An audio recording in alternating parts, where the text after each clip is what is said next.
Good morning વિદ્યાર્થી મિત્રો. આજે આપણે ધોરણ 5માં હિન્દી વિષયમાં યુનિટ 10 શીખો કાવ્ય છે. શીખો શીખો એટલે શીખવાની વાત કરવામાં આવી છે. લેખક છે શ્રીનાથ સિંહ. જે કાવ્ય લખી છે એમનું નામ છે શ્રીનાથ સિંહ. તો પહેલાં આપણે પ્રસ્તાવના જોઈશું. પ્રસ્તુત કવિતા प्रसिद्ध रचनाकार श्री श्रीनाथ सिंह द्वारा रची गई है.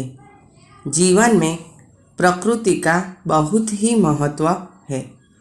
इस कविता में कवि ने प्रकृति में मौजूद विभिन्न चीज़ों फूल, भंवरे, सूरज, पेड़, पृथ्वी इत्यादि से कुछ न कुछ सीख लेने की प्रेरणा दी है. जुओ શું કહેવા માગે છે કે પ્રસ્તુત કવિતા એટલે જે કે આ કવિતા આપેલી છે એ કવિતામાં પ્રસિદ્ધ રચનાકાર, પ્રસિદ્ધ જેમણે ઘણી બધી કવિતાઓ લખી છે એ કવિએ શ્રીનાથ સિંહ દ્વારા આ કવિતા લખાઈ છે. શું કહે છે કવિ? જીવન મેં પ્રકૃતિ કા બહુત ही महत्व है. એટલે કે આપણા જીવનમાં પ્રકૃતિ એટલે કે પ્રાકૃતિક વસ્તુઓ, કુદરતી રીતે બનેલી વસ્તુઓનું ખૂબ જ મહત્ત્વ છે.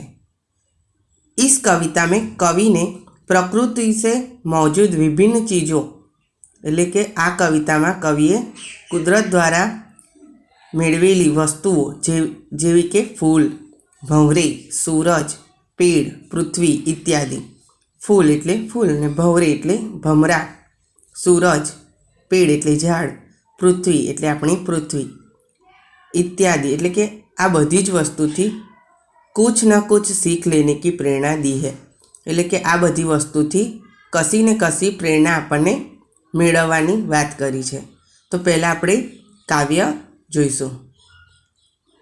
ફૂલો સે નિત હસના सीखो, भंवरों से नित गाना, तरु की झुकी डालियों से नित सीखो शीस झुकाना.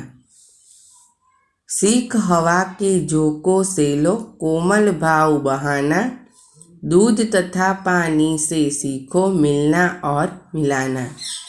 सूरज की किरणों से सीखो जगना और जगाना, लता और पेड़ों से सीखो सबको गले लगाना. मछली से सीखो स्वदेश के लिए तड़प कर मरना, पतझड़ के पेड़ों से सीखो दुख में धीरज धरना. दीप से सीखो जितना हो सके अंधेरा हरना, पृथ्वी से सीखो प्राणी की सच्ची सेवा करना.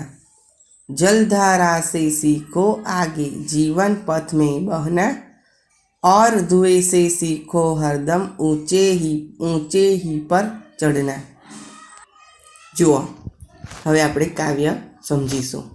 ફૂલો સે નિત હસના શીખો, ભંવરો સે નિત ગાના. ફૂલો સે એટલે ફૂલોથી આપણે હસવાનું શીખવાનું છે. અને ભંવરે એટલે ભમરો. ફૂલો તમે જોશો કે એક ભલે કાંટામાં ઉગે છે, એની આસપાસ કાંટા હોય છે, છતાંય આપણે ખીલેલું ફૂલ જોઈએ તો આપણને એને જોઈને હસવાનું મન થાય છે, એને જોઈ રહેવાનું આપણને મન થાય છે. ભંવરો સેનિત ગાના, તમે ભમરો જોશો તો એ આખો દિવસ કંઈક ને કંઈક ગુનગુન કરતો હોય છે. એમ આપણે ભમરાની જેમ કંઈક ને કંઈક ગુનગુન કરતા રહેવાનું શીખવાની વાત કરવામાં આવી છે. આપણે કાયમ કંઈક ને કંઈક ગણગણ કરતા રહીશું તો આપણને એવું નહીં લાગે કે આપણે એકલા છીએ. तरु की झुकी डालियों से नित सीखो शीस झुकाना.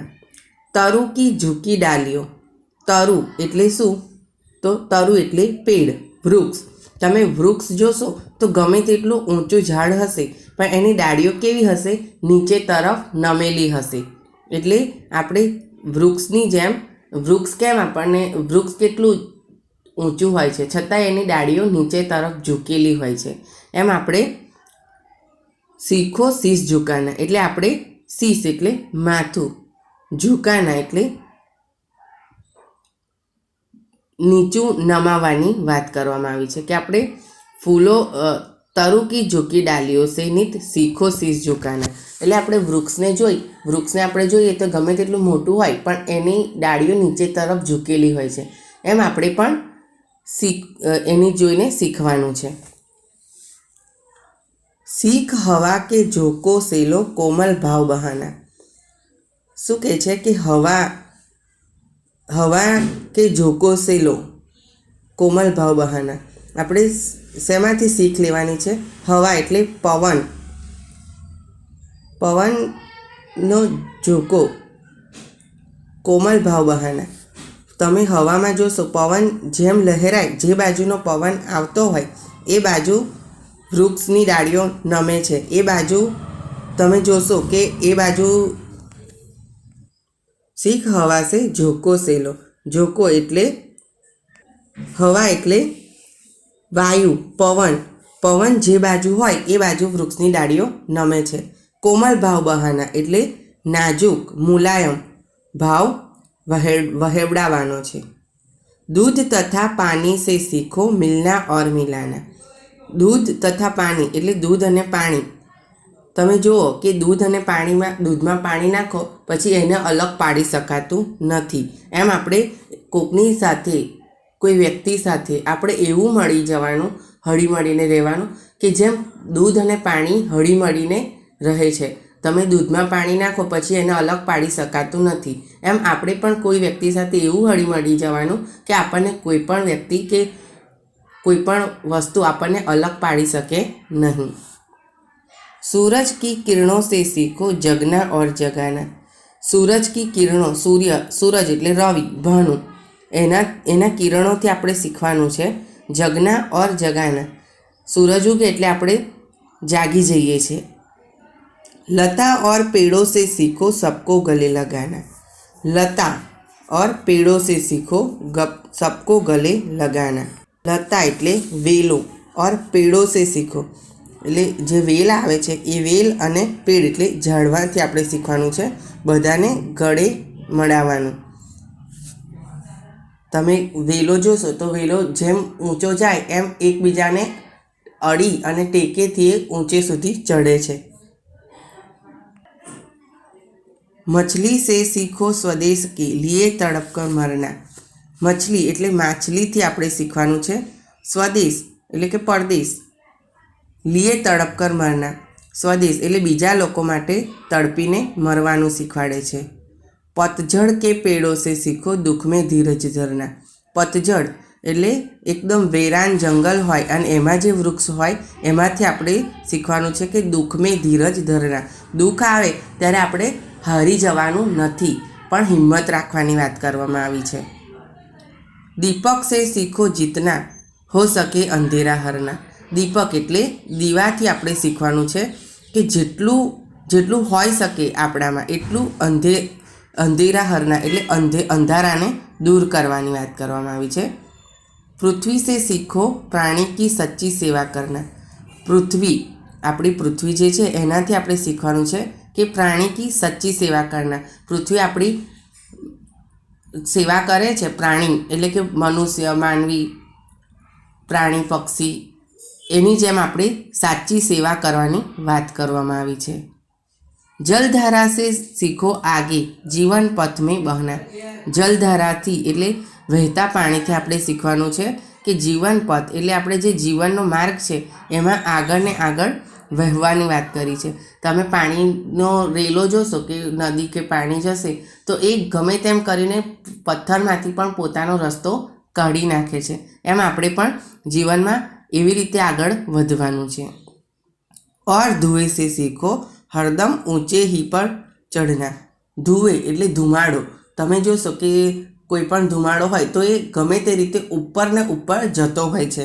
એમ ધુમાડો પોતાનો રસ્તો કરે છે ઊંચાઈ સુધી, એમ આપણે પણ ધુમાડાથી શીખવાનું છે કે ઊંચાઈ પર જવાનું.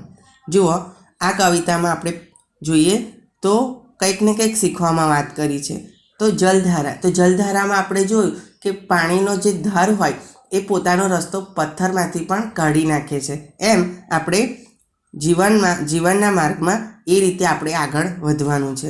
પછી ધુમાડાની વાત કરી છે કે ધુમાડો જેમ ઊંચાઈ પર જાય છે એમ આપણે ધુમાડાને જોઈને આપણા જીવનમાં ઊંચાઈ પર ચડવાની વાત કરવામાં આવી છે.